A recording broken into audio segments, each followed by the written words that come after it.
E o próximo passo é atacar a moeda? O Sim, dólar? sim. Vamos imaginar o seguinte, Glauber. Estados Unidos só tem esse privilégio exuberante, como é dito na Isso. economia, porque ele roda o dólar. Sim. Sem lastro. Isso. É uma moeda fiduciária. Concorda? Muito bem. À medida que Rússia, China e agora os árabes começam a estimular as trocas serem feitas nas suas moedas locais e não usar o dólar, a participação do dólar nas reservas mundiais começa a cair. Nós já tivemos a participação do dólar nas reservas dos países, sempre foi na casa de 80%, 90%. Hoje está abaixo de 60%.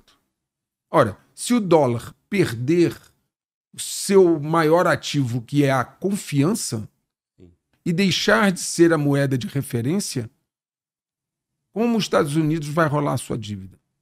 Então existe um processo chamado desdolarização, que é uma busca dos países em deixar de lado o dólar nas suas relações comerciais. A China e a Rússia compram e vendem uma para outra usando suas próprias moedas. A Arábia Saudita, o Irã, etc., estão vendendo petróleo nas próprias moedas locais. E à medida que a desdolarização avança, né, o poder econômico, esse privilégio exuberante de emitir a moeda mundial, ele decresce. E aí isso é um ataque direto a um dos maiores pilares do poder americano, que é imprimir o dinheiro mundial. Existe um outro aspecto que o FMI tem patrocinado em mais de 100 países, Glauber, a emissão da moeda digital do Banco Central. Mais de 100 países vão lançar moedas digitais. Chama-se CBDC. No momento em que você, mais à frente, acabar com a moeda física, papel, espécie, e tiver apenas moeda digital, está sendo proposto pelo FMI criar uma moeda de troca. Ou seja, ele está incentivando que se crie uma moeda digital de troca, uma espécie de uma moeda mundial, onde o dólar já não seria utilizado. E o aspecto mais importante do CBDC, olha só, mas você colocou uma coisa interessante, né? Muitas vezes essas coisas vêm rotuladas como bonitas. Ah, o Pix, tão bom, é instantâneo, Isso. eu passo dinheiro. Tá, tudo isso vem rotulado como uma coisa muito bonita. Como uma evolução, uma facilidade para a sociedade, mas Exato. tem o interesse, né? Sim, pensa, Glauber. Está preparando, né? Se você não tiver mais dinheiro em espécie, tudo que entra na sua conta só entra via CBDC. Tudo que você vender, comprar, pagar, está registrado no sistema. Isso. Você não tem mais nenhuma opção. Por exemplo, se houver um processo contra você e alguém decidir bloquear a sua conta, é um clique num botão.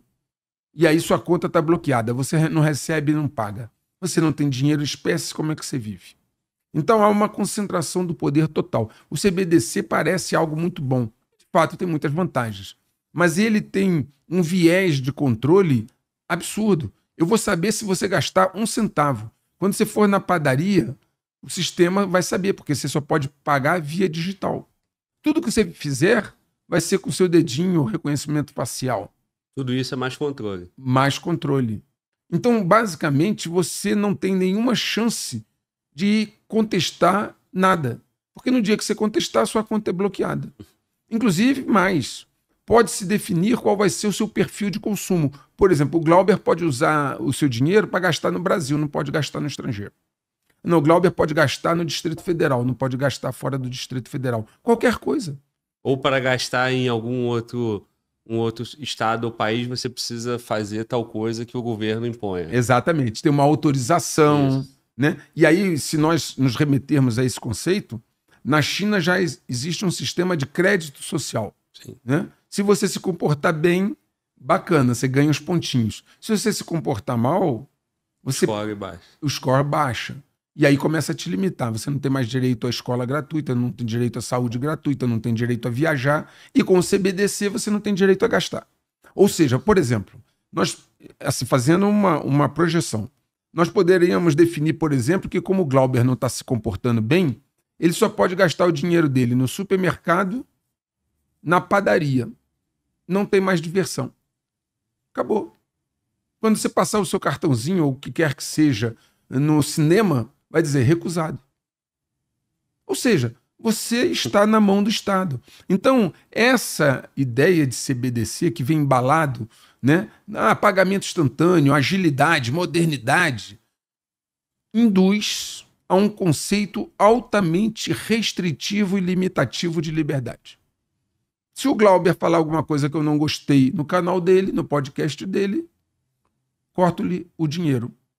E quando você tira das pessoas, Glauber, o poder de se sustentar, de pagar suas contas, você as asfixia. Então, o que nós temos hoje é um conjunto de medidas que estão sendo tomadas. Senhores, senhoras, observem como estamos hoje e como estávamos há 4, 5 anos atrás. Há coisas que simplesmente não podem ser discutidas. Há coisas que não podem ser ditas. Você pode se expressar desde que seja da forma A, B e C. Se você se expressar da forma Y... Agora, o grande problema é o seguinte, o alcance para te punir hoje não é tão grande. Mas com o CBDC e outras medidas, você está completamente na mão do Estado. Okay? Vamos imaginar o seguinte, Glauber, tenta conceber a vida, você que está nos ouvindo e vendo, sem tecnologia, sem acesso à internet. Não existe. O ser humano atual criou uma dependência brutal de tecnologia. As pessoas não vivem sem ela. Não, e até nem precisa ir tão longe, né? O cara pode ter acesso à internet, mas se ele não tiver aqueles 3 aplicativos ali de contato social, WhatsApp, Instagram, ele já dá uma endoidecida, né? Ele já tá fora. Quando o WhatsApp sai do ar, teve alguns momentos aí, uns 3, 4 eventos desses, já muda totalmente o comportamento das pessoas. Sim. Né? Ele ainda tem acesso à internet, mas ele já não tem aquela ferramenta de convívio social e tal, e já dá uma modificada. Nós nos tornamos, Glauber, pessoas muito vulneráveis. Sim. Extremamente vulneráveis, dependentes, exatamente. Né? E isso facilita esse projeto de concentração. Pegando agora o fio da meada desde o início que a gente vem conversando, que é importante ir amarrando as pontas e deixando isso claro de uma forma simples para quem nos ouve. Né? Há uma necessidade de concentrar poder. Há uma necessidade de concentrar riqueza. Porque a soberania dos países, a divisão da prosperidade induz à liberdade de expressão, induz ao questionamento. Para que isso não aconteça, eu preciso fazer você ser dependente. A dependência pressupõe escassez. Porque pessoas livres, pessoas ricas, não se submetem. A escassez é fundamental. A dívida é determinante. Eu preciso de pessoas dependentes do Estado, endividadas. Porque sem isso não tem. Pessoas, Glauber, que estão bem financeiramente, pessoas que se dedicam à arte, à cultura, a estudar, pessoas simplesmente que estão independentes, questionam, botam em xeque os conceitos, e isso não convém. Por isso, a distribuição do poder e da riqueza não convém a eles. Logo, eles precisavam de um inimigo, precisavam de um oponente para gerar um conflito onde, através do rebaixamento do seu padrão de vida, você venha a abrir mão das suas liberdades e de outras coisas para voltar a ter o nível de segurança que você tinha. É muito simples, Glauber. Quando eu preciso tirar algo de você, eu faço com que o seu nível de vida caia para que você pague ou peça para voltar ao status anterior. É simples assim. E aí, através do medo, eu vou aceitando, né? Exato. Assim, a minha necessidade, eu estou mais vulnerável, né? Exato. Agora, tudo isso que o senhor explanou pra gente é na ideia do controle social, né? Sim. Agora, quando eu falei de atacar a moeda, eu estava me referindo à desdolarização, né? Exato. E essas negociações com outras moedas, com moedas locais, sem estar utilizando o dólar como base, isso vai fazer com que os Estados Unidos tenham mais dificuldade, porque a dívida é enorme. Uhum. A moeda do BRICS, ela vai ser uma realidade que pode ameaçar isso, porque foi ventilada agora, recente, né, a criação da moeda. E aí quando você coloca China, Rússia, agora tem Irã, isso. Não é isso? E aí você tem um bloco ali de 10, inicialmente seriam 20, né? Estavam falando em 20. Isso. A Argentina declinou com a mudança de presidente, né? Exato. Mas se você tem um bloco ali de 20 países negociando numa moeda, né? E esses países não estão alinhados com os Estados Unidos, né? Diferente se você cria um bloco ali, por exemplo, da União Europeia, mas ali todo mundo é Ocidente, todo mundo... Eles estão dentro do único bojo ali, junto com os Estados Unidos. Agora, quando tu pega os países que rivalizam e que são os que vão ameaçar o Império Americano, é o início da queda desse Império Americano? Tudo leva a crer que sim. Nós temos, há 5 anos atrás, o presidente do Banco da Inglaterra, ele produziu um documento de 23 folhas prevenindo que essa situação chegaria e pedindo aos bancos centrais do mundo que criassem uma alternativa ao dólar.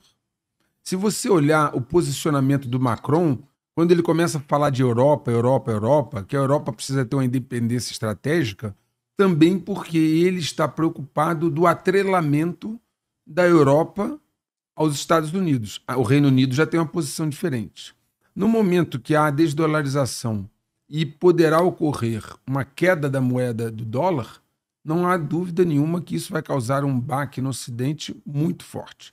Hoje nós temos nos Estados Unidos uma bolha inflacionária, nós temos uma bolha de ativos que pode causar um efeito como ocorreu em 2008, e nós temos uma situação de endividamento insustentável. Okay? Você acha, Glauber, que isso vai mudar até as eleições? Qual é o governo que contém despesa antes de eleição? Nenhum. Ele precisa continuar gastando. Só que há uma sinuca de bico. Qual é a sinuca de bico? Quando você já tem pessoas endividadas e você continua gastando, isso aumenta a inflação. Se aumenta a inflação, para combater a inflação, você tem que aumentar os juros, que é o que aconteceu nos Estados Unidos. E quando você aumenta os juros, você asfixia quem está endividado, que já era aquele pessoal anterior.